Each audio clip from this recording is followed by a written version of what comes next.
This hole in the ground, UIC sports field, was Maxwell Street.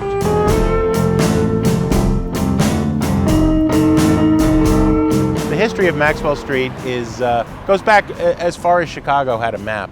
1871, the Chicago fire starts not far from here. It spares Maxwell Street, which is mainly a Jewish immigrant flea market at that point, and it is until the early 1900s when the Great Migration happens. If you've never read The Warmth of Other Suns, Pulitzer Prize-winning book about the Great Migration, you need to understand how much of agrarian America, lacking jobs, begins to move to the northern cities. Chicago wasn't the only city to benefit, but it was the big one, and it put its place on the map musically here.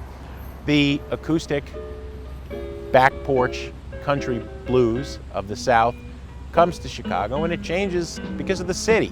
It gets electric, it gets quicker, it gets nastier, it gets harsher. A lot of people say that to be heard on Maxwell Street when blues musicians performed, they had to electrify, they had to plug in, they had to amplify their sounds. Great blues musicians, some of the names, Coco Taylor, Howlin' Wolf, Muddy Waters, they would play here, as well as many people whose names are long forgotten.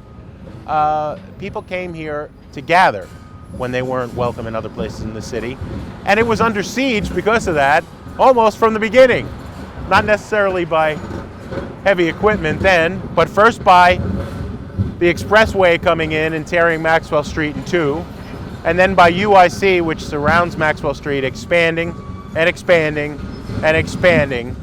And finally, the original Maxwell Street closes in 1994. Now, there's a flea market today called Maxwell Street. It's been open for 10 years or so, not far from here, but it's not the same. And the music isn't there in the way that it was back in the day.